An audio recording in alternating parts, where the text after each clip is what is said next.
Welcome back to SnowRunner, guys, and today we're going to be checking out a new semi-truck that I've really been enjoying lately. Now, this is the Workhorse T880, which is, of course, inspired by the Kenworth T880, and it might look a bit simple on the surface, but I assure you guys, there's way more to this truck than initially meets the eye.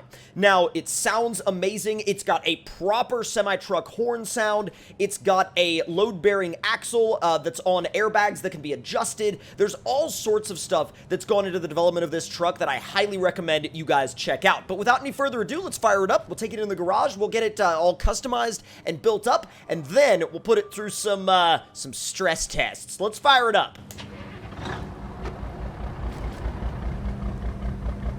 It sounds really, really good. Let's hear the horn sound. And the horn absolutely matches the truck. Not only that, but in here you can see we have working gauges, we got a working tach, we got a working speedometer, we've got an actual like Apple CarPlay head unit, we have not only a fully textured dash with all of the essentially correct logos on all of the switches, we've even got a fully textured gear lever as well as all three pedals down there. So this thing is absolutely on point when it comes to detail and quality.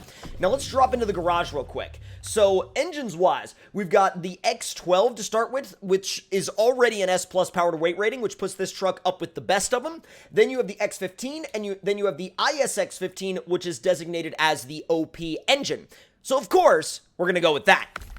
Now, as far as the gearbox goes, we have the stock 6-speed, we also have a tuned 8-speed, and then we have a OP 10-speed transmission, which I really like both the 8-speed and the 10-speed, and I even like the 6-speed, but keep in mind the 6-speed will restrict the truck to a little bit more of a vanilla truck pace. So we're going to go with the upgraded 10-speed. Suspension-wise, you get one option, which is going to come with that active axle, and then you also have a pretty good selection of tires. You have a 53-inch highway, and then a 53-inch OHD2, which is going to be your off-road tire. Then you have a set of Tega tires if you really want to go that route, but I really like the 53-inch mud tires, and I am pretty partial to mud tire option 2.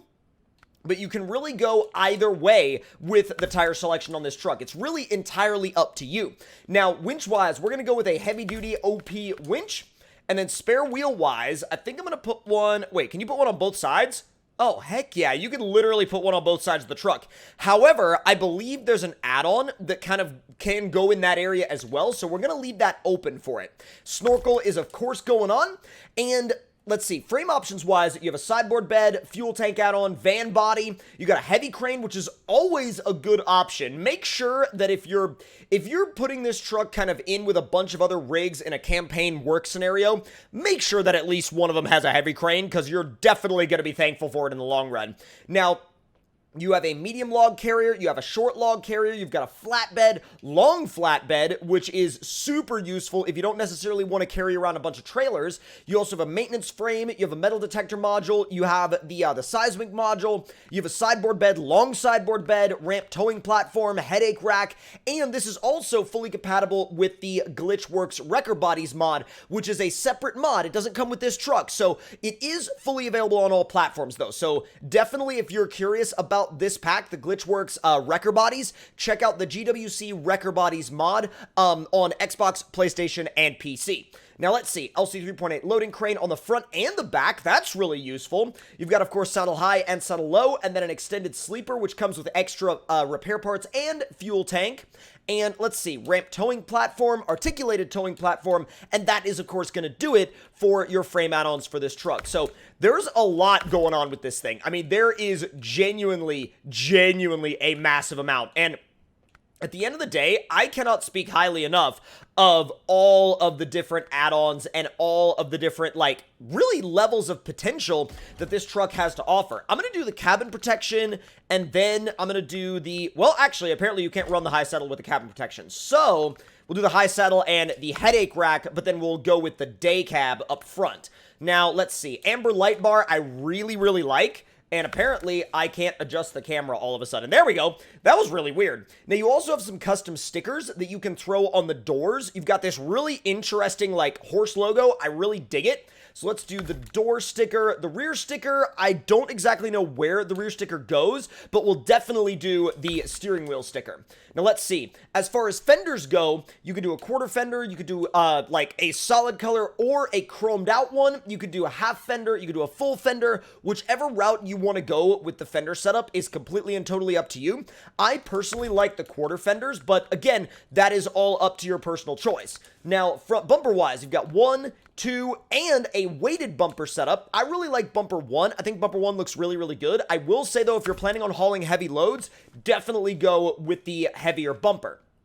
Now, the cool thing about the interior is the fact that you can literally throw an energy drink in the cup holder. Now, one of the only other modders that I've seen do this was Red, and he actually put, like, you know, like a soda can in the cup holder, but I think an energy drink is, like, a really cool, like, other way to do that. It's an interesting addition to interior customization, and I love the fact that the creator actually threw this in here.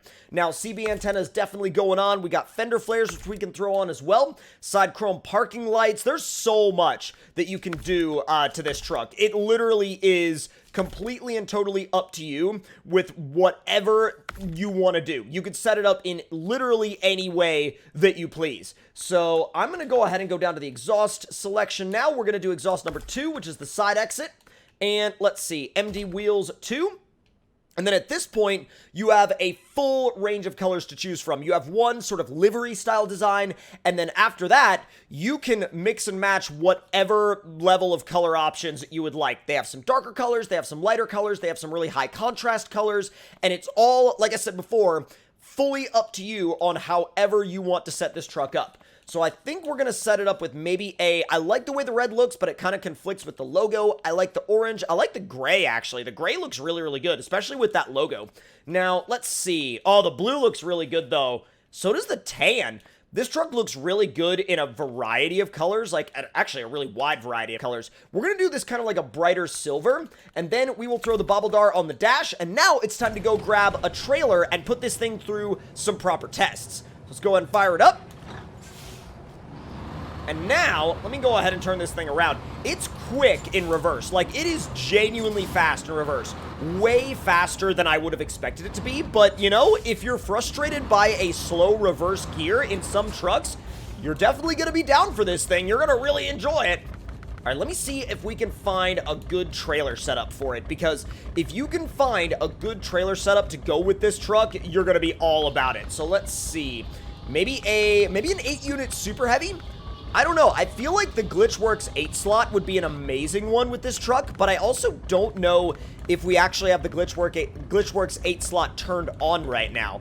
And it looks like we don't unless I passed it, which is entirely possible. Like, never underestimate my ability to just accidentally scroll by some trailers. It's a problem. Now, I think we're going to go with the 8-unit super heavy, though, just to test the actual weight-bearing capacity.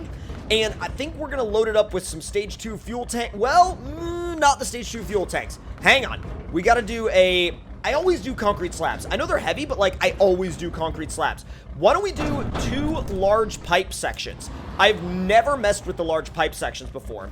I can also tell you right now that the extra bumper weight is going a long way. It's going a super long way to keeping that front axle on the ground, because I could see the truck torque up. I could see the frame torque up when I get on the throttle, but I don't see that front axle lose contact with the ground at all. So that means that the bumper weight has been set up really, really nicely, especially for objective-based gameplay in this truck.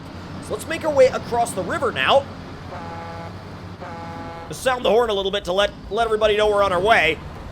Diff lock is always on. Oh, that's a big deal. The fact that the diff lock is always on is going to add a ton of usability to this truck. You'll be able to rip at high speeds no matter what terrain you're going through, really.